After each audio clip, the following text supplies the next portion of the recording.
All right, good morning.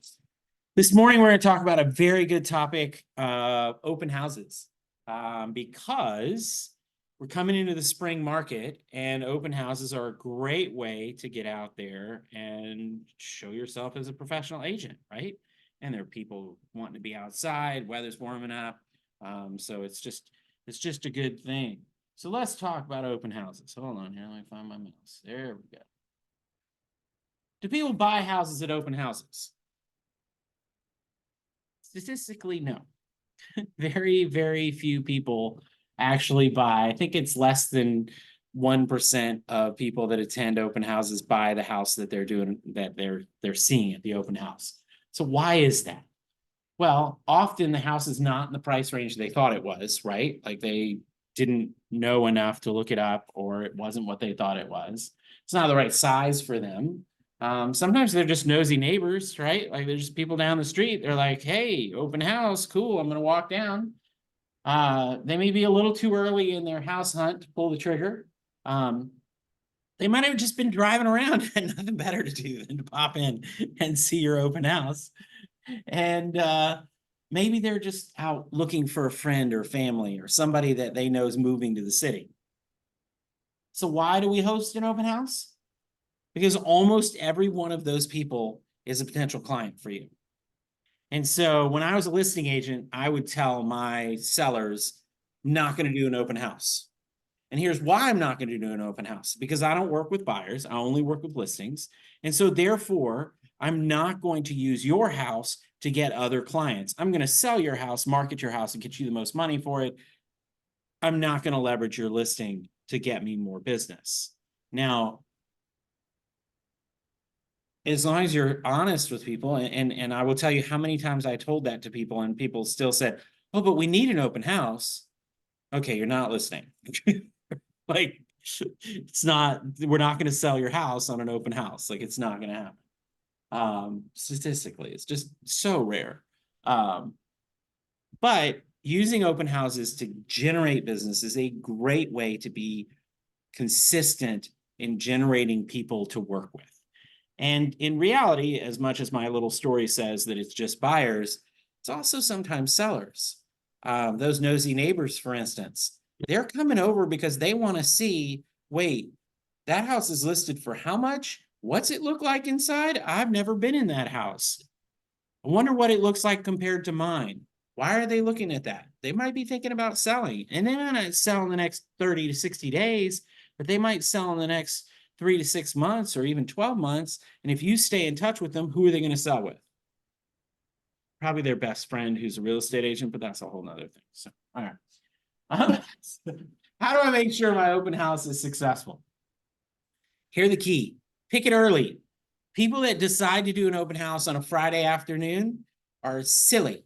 They are wasting their time because they have not had the time to do what they need to do to get ready for the open house. Market it as much as you can. That means social media, calls, mailings, drop-offs, door knocking, whatever it is that you do to market yourself and your properties or your business, do that a lot. On the day of the event, this one's a little bit, I have to explain this one. It says, make it loud on the day of the event. What does that mean? Do I mean like throw a rock, party in the front yard? Balloons, make it noticeable. Balloons, banners, there's thousands of different options that you can get that will make it very obvious when people are coming by, right? Because a lot of open house traffic comes from just people wandering around, especially here in town, right? Where we have lots of people just kind of wandering around. So do that, find a way to make it. Once you get people there, you've got to make it engaging. You've got to make it so that it's memorable. If they're going to 4 or 5 open houses today, you want to make sure they remember you, not the other 4 or 5 people they talked to or met with. So not just making it engaging, but showing off your expertise. Make sure to capture people's information. Follow up and set appointments. Let's talk about capturing people's information. Let's talk about these a little bit more in detail. So making it engaging, what does that mean? What can we do to make it engaging? Have to unmute.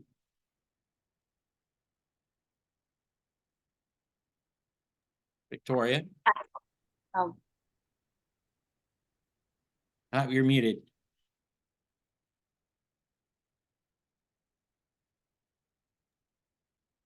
sorry, I went to another. What can we do to make an open house engaging? What do you do?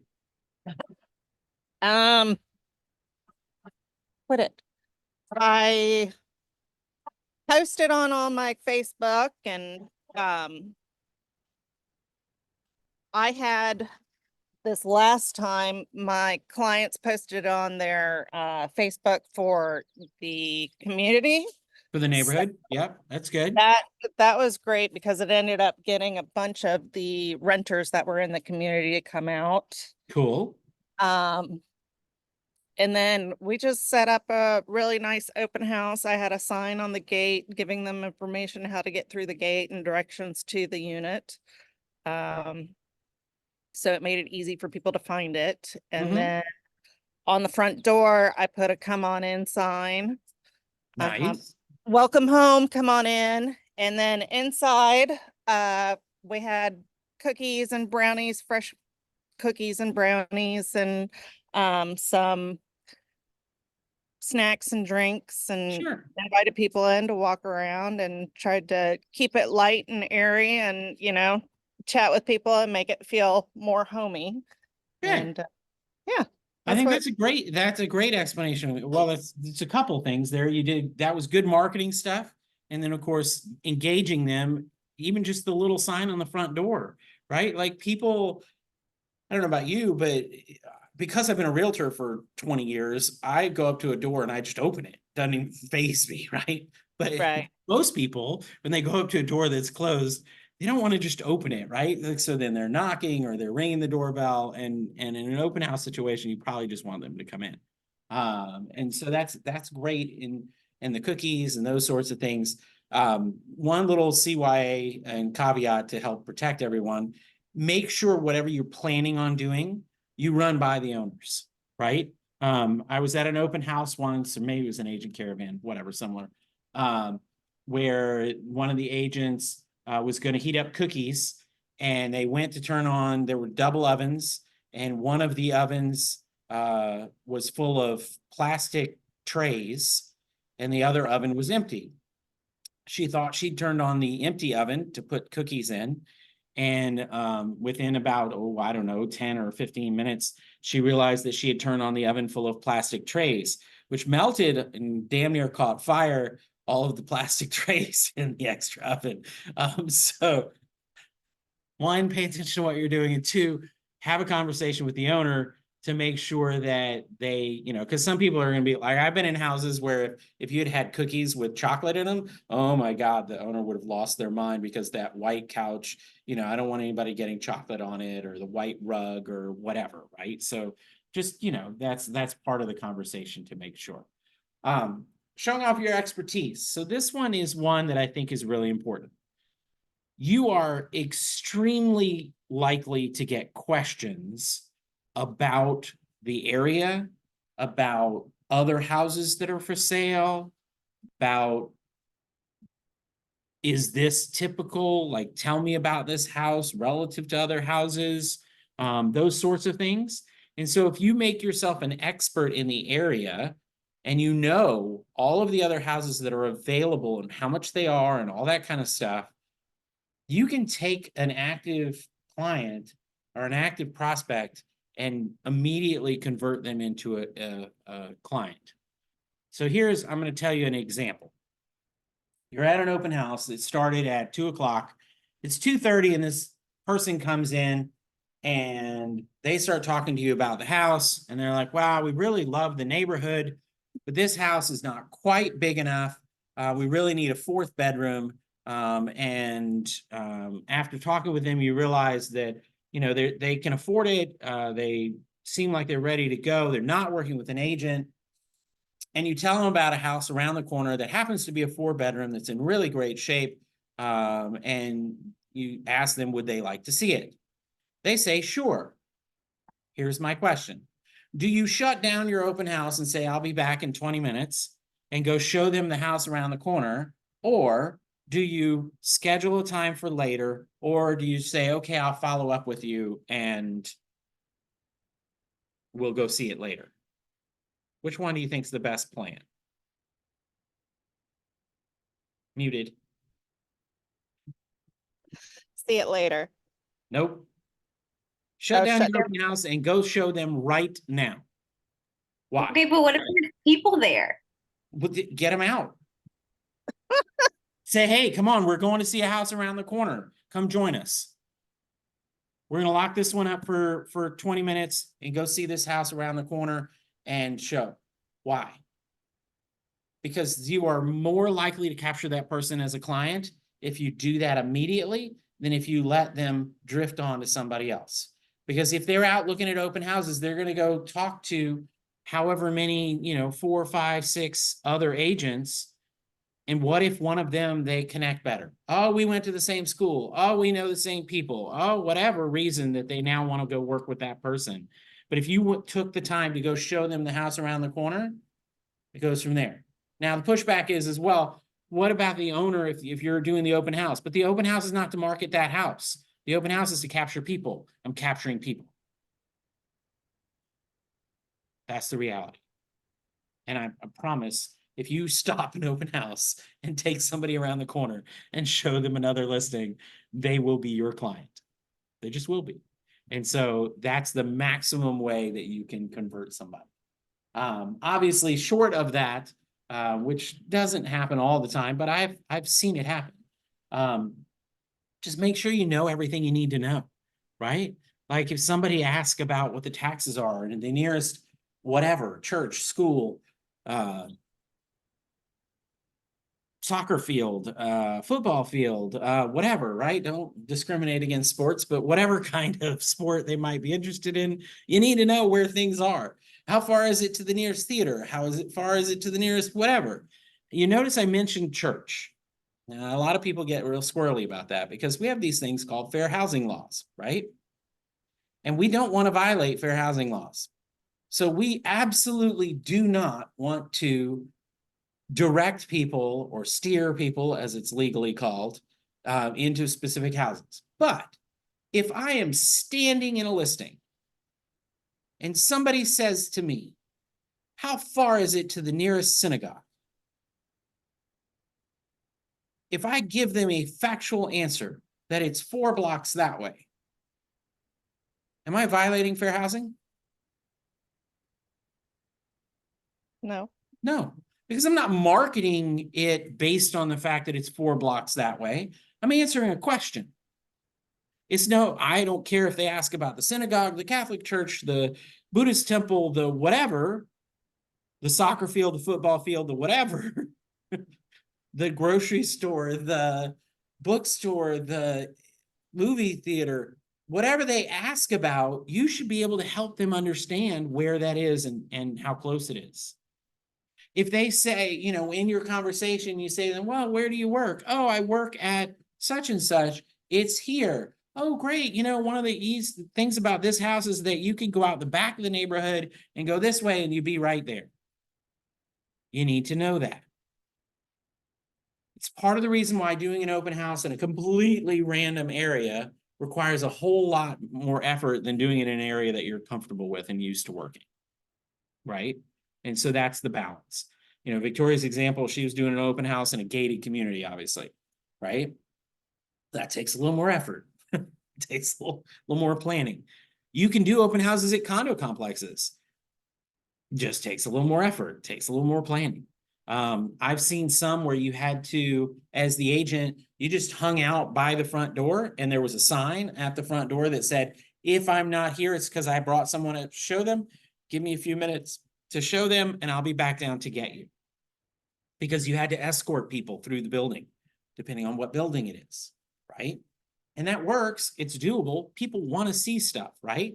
Think about we as agents, we love to go on caravans because we love to see stuff. This week we went to something really, really cool down in the old 4th Ward that was just amazing. And we literally went to go see it just because of what it looked like, right? Like just because of the property. And so those are people that'll come out and see it. But remember, every person that's going into an open house is a potential future client. Capturing people's information. Let's talk about how do you capture people's information. The old school way was a piece of paper. I'd take a piece of paper and I'd have my list and I would have people sign in and register. Why do I want them to register? Well, I want to make sure that I keep track of who's been in the house and be able to share that information with the owner and the listing agent, or if I'm the listing agent or whatever, right? What's the problem with the handwritten? People's writing. People's writing. You can't read it, right? Like even if they're trying to give you their information and they're not trying to write Mickey Mouse and I'm a guy at AOL.com or whatever, you might not be able to read it, right? And so there are many, many apps out there that will capture. For those of us at Remax using KV Core or other people using KV Core, there is an app in KV Core that captures open house registration. It's really great. And it puts people right into your system, which leads to the next thing of follow-up. You can set up a campaign. You can use one of the preset ones in your CRM or KV Core and follow up with people. Make sure you're following up so that you can have some kind of future contact with them. That's an important piece. You want to get them engaged with you, right? Remind them that you were the cool person with the cookies, not the boring person with the empty house. Okay? One of the things. All right, let's keep going. Here's a sample weekly schedule. You could literally do this every week. On Monday, you find out which house you're going to hold open. On Tuesday, you write the open house ads and submit it to the systems. Wednesday, you contact the seller for an introduction if it's not your listing. You start your call around campaign. On Thursday, you start previewing the property and learning the comps. On Friday, you install the signs if necessary and permittable. It's not spelled right, but that's all right. Then Saturday, you're going to contact, call around positive responses. On Sunday, you're going to hold the open house. On Monday, you're going to start following up with those people from the open house and repeat the whole process. Every week. Boom, boom, boom, boom, boom, boom, boom. You could do this every week. Now, let's talk about where do you find open houses? Because I noticed, contact the seller for an introduction. Obviously, if I'm the listing agent, I can do my own open houses. But do I want to do the same house over and over and over again, week after week after week? No. Probably not, right? Like that would get a little redundant and people are a lot likely to see it. Now, if it's a house that's facing the belt line and has a gate and there's, 1,000 people walking by every day, then maybe, right? But if it's a typical house, then no, you probably don't want to do it over and over and over again. That's the beauty of being in a good office. You want to ask the people in the office. Jackie, no, you're doing one for Chris and Jim, right? So ask the people that have listings. A lot of times, like me as a listing agent, when I was a listing agent, I didn't do open houses. I didn't work weekends. So I'm not doing an open house. So ask people that have the listings to let you do the open houses. Oftentimes they will be more than happy to do that. Come talk to me if you want some other ideas on how to find those. But basically, search out, find one, go through the process, and you're good to go. Let's talk about ways to make it special. We talked about the engaging with the cookies and things like that. Talking about nosy neighbors, especially if it's the first time a listing has been held open, which is always the prime open house. You could do an extra hour, right? Like if you're going to do the open house from 2 to 4, and that's what you market publicly, you can get there at 1 o'clock and personally invite all of the neighbors to come to the open house early for a neighbor preview, right? That way all the neighbors can get together, know each other, blah, blah, blah, and go from there. You can make a block party out of it.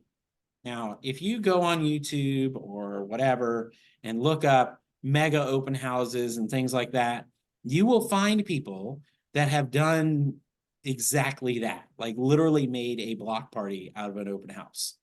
And it's a lot. It takes a lot more coordination. I've seen it as extreme as people having a band, as people having like, I mean, legit all the way over the top, right? So do some research, go look at that, see if you can get somebody that's willing to let you do that, because that's the other side of it. You really have to have an owner that's really willing to let you go quite that far. But there are people that's the thing. Not as much here in Atlanta, but I know people in LA that do it, and it's huge. They get hundreds of people to come to their open house. I personally think there's pros and cons to that, because if you have 100 people at an open house, you're not really personally connecting with very many of them, right? But statistically, if you have 100 people at your open house, you have more likely chance that one of them wants to be your client, right? So, it's a trade-off. Host with neighboring properties. This is often true in condos, in particular, gated communities. Do joint open houses. The problem with that is that, of course, what if they like the other person better than you, right? So you're creating your own competition. But all of the people that they're marketing to and getting to come out are going to come see yours too. Maybe they like you better than them, right? And so you got to play that. Do it on a different day and time than usual. Most open houses are on Sundays, there's a reason why Sunday afternoons is kind of your open house day. It's a day that most people are available, right? Most people have the day off on a Sunday afternoon. But maybe especially if you're doing like a condo that requires special access, you could do an evening event. You could do, a little wine and cheese type thing. Those types of events can draw people. Any ideas, anything else you can think of to make it special? Any unique stuff you've done in the past or you can think of? I started making basically a binded book that has all the disclosures in it, and I have it sectioned out pretty neatly and put the past sales in there with photos of the past sales to kind of, support my comp. Nice. So that, agents or just people coming through can flip through the book and see what else is sold in the neighborhood and see the disclosures, and they can see the tax records, and I'll put like HOA documents in there, and Sure. I put like the neighborhood. I don't print out like that list reports with like the neighborhood things, whatever's near. Yep.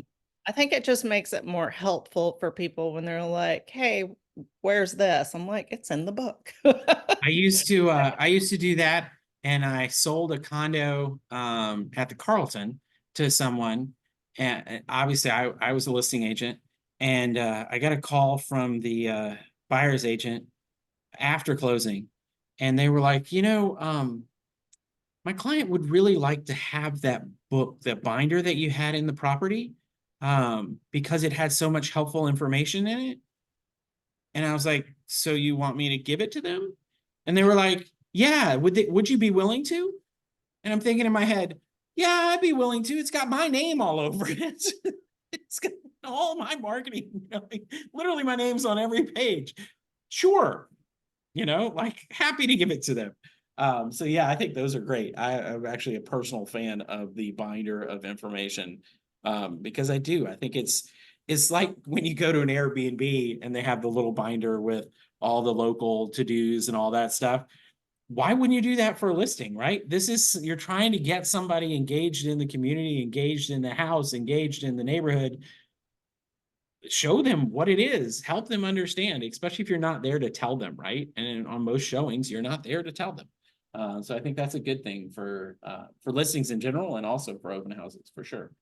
What about doing like a raffle or a giveaway or whatever, right? Like you could do something like that in your marketing and give away something. You could collect cans for the food bank. You could, any number of different charity things that you could tie in, collect money for Children's Hospital, whatever, right? lots of things that you can just make it more than just come see the house.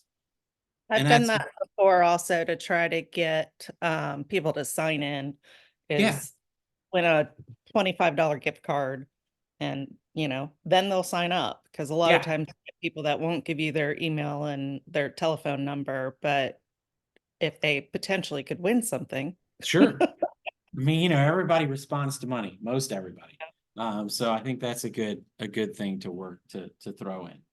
All right, let's look at the checklist. And I have a printed version of this that I'll email you guys. I have the printed version of this and the schedule, the weekly schedule that we did. So your checklist of things to do for an open house. You got to find the open house, you got to place an ad, you got to preview the property, you got to pull the comps because you got to know the neighborhood. You have to get a flyer ready, right? Like you want something that they can take with them. It doesn't need to be an 8.5 by 11. It can be a third of a page. It can be a half a page. It can be a postcard. It can be whatever, but you need to have something that you give to them. Important in this piece, because we're talking about doing not just our own listings, but other people's. If it is somebody else's listing, you need to make sure you note that on whatever you hand out. Because you don't want to, like, if Jackie's doing Victoria's listing, Victoria doesn't want people to think that Jackie is the listing agent, right? Like she worked hard to get that listing, so she wants to get credit for it. But if you're talking to people in the right way, people understand the benefits of buyer agency. And so they're not going to want to work with Victoria. They're going to want to work with you to buy that house, if that's the case. So that's the piece. Directionals placed in advance if you can. I personally love to do directionals on Friday if I can, before rush hour. So, you want to do them like midday so that they get, as people are going home Friday, they see them. If you can get away with putting balloons on directionals, something to catch your attention, something that I've seen people use the pinwheels, which are great on a day like today that's a little windy.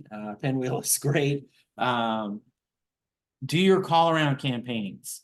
Make sure that you get the list of all the people around the neighborhood, or call up and move ups, right? Victoria talked about all the renters in that neighborhood that came and saw it. That was great.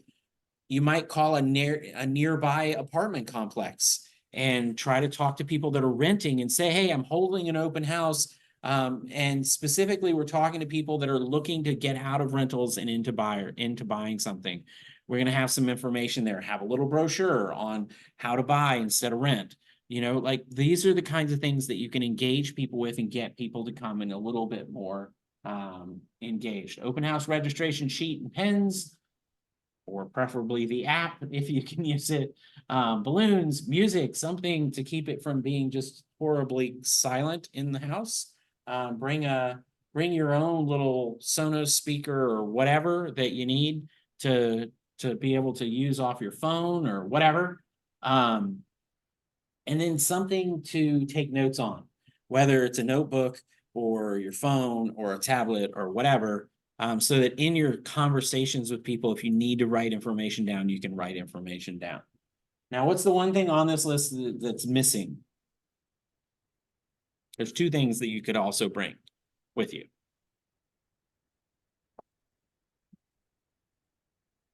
What happens if no one shows up? Oh yeah, that gets boring. Right. Been there, done All that. this work to market the property, and you've now committed to sit there for 3 hours. Yeah, bring your computer so you have something to do. You can work. Yep. All those donuts you buy, you have to just Right, all the donuts at the caravan the other day, the lady with all the Sit there donuts. crying, eating your You're sitting there donuts. crying and eating your chocolate chip cookies that you baked. But you could start calling people, right? Start prospecting while you're sitting there. Do some work. Make sure that if you have something productive to do while you're sitting there in an open house, the chances of nobody coming goes down significantly, because you're prepared for nobody to come. And so therefore people will come. If you're not prepared for people to not come, no one will come and you will be sitting there staring at the ceiling, watching, TikTok on your phone or something, which is horrible. Complete waste of your day. So make it productive, and do something useful from it. So those are things, additional things I would suggest. So we're going to end early. It's going to be a quick one. What's next? You got to find a listing to hold open, follow the plan, follow the leads, rinse and repeat. Be consistent. If you start getting clients off of this and you start getting more business off of it, keep doing it. Don't not do it, right? Like, this is what kills me in real estate. Agents will do something and be like, oh, I got 3 clients, so I don't need to do another open house. Well, what if you did another open house and got 3 more clients? Right? Like, you could just keep going. And so I think it's important to be consistent and just keep doing the work. Any other last comments on open houses before we say goodbye? No. All right. Well, So thank you one- guys for coming. And I will email out the checklist and PDF, and go out there and get an open house. But remember, marketing happens earlier than later, right? You got to do it sooner than later. Sounds good. All right. Thanks. Thank you guys. Thanks. Have a good day. Bye.